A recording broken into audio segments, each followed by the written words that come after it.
philosophy was a very simple one. And this is where I think film plays a big part in my life. Rudy was one of my favorite films growing up. But after watching that film, I come to understand if I could work that hard every day, being blessed with the physical tools that I have, what would my career be? And I made a promise to myself from that day that I was going to work that hard every single day so that when I do retire, I have no regrets. And that was the most important thing for me, is to leave no stone unturned, get better every single day. And if I lived that way, then over time, I'd have something that was beautiful. But that was my philosophy. It seems like a pretty simple one, but if you live your life to just get better every single day, and do that for 20 years, what do you have? Yeah, well, Phil introduced meditation to us when he came to our team in 99, 2000. And it was something that I instantly gravitated to because I could see the effects.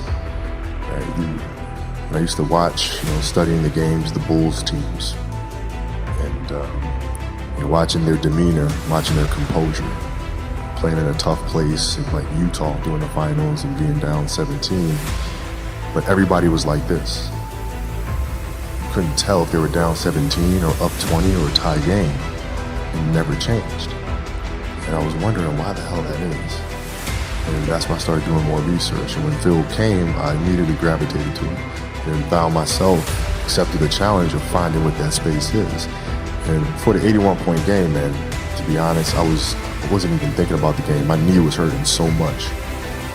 I didn't know then, but I had a flap of joint, cartilage stuck in my joint line. So my mind was really trying to go to a place where I don't feel that pain.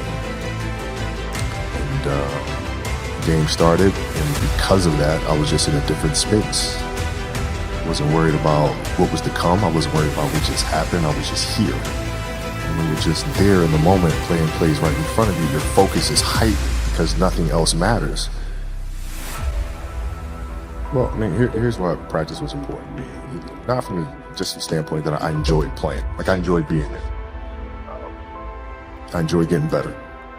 But as a leader of a team, it's also your responsibility to elevate the rest of the guys. And what people tend to get stuck on a lot is saying, okay, the way to make players better is to pass them the ball when they're open. It's a very trivial way to look at things. What you have to do is you have to get them emotionally to want to be better. You have to get them to an emotional space where they wake up every morning driven to be the best version of themselves, right? How do you do that? And in practice, for me, it was a chance to drive them, to challenge them, right? And this is where you have to know your teammates, because if it's late, you just had a back-to-back, and you had practice the next day, and you show up, guys don't feel like going through the motions, don't feel like practicing. It's important to know each and every one of them individually, personally, because then you know what nerve to touch.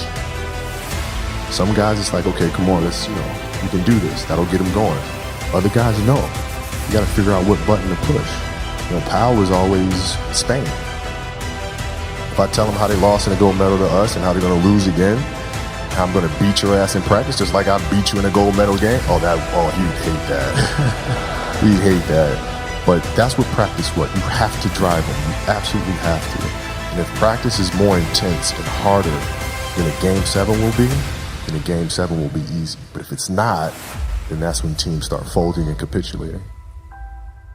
I always dreamed as a kid that, it was possible to score 80 or 90 or 100. I always just had a dream. Like sometimes you lay down in bed and you visualize things. And you just kind of, that's at least how I would go to sleep. I'd lay down, I'd imagine playing for the Lakers, and I'd imagine what the uniforms look like. I'd imagine where we'd be playing, the smell of the arena and all sort of stuff. And I would see myself, getting hot, score 10 straight points. But in the dream, why would you ever interrupt that? You're not going to have a dream and be like, okay, then he misses his next 6. It's not going to happen. So you just keep dreaming and dreaming and dreaming. And before I go to sleep, I'm at 120 points, And so when you grow up, downloading that into your brain over and over and over, And then, that summer, I made 1,000 shots a day.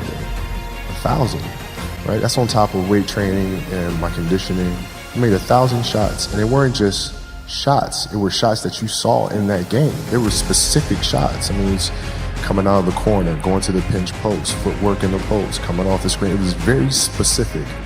So when you download that into your system and you go out in the court and you're just executing things that you've done thousands of times before, and you have that dream, then that becomes possible. That would be the way you would express it. Sure. Well, no, I mean, it's that's the trick, isn't it? It's finding what you love to do.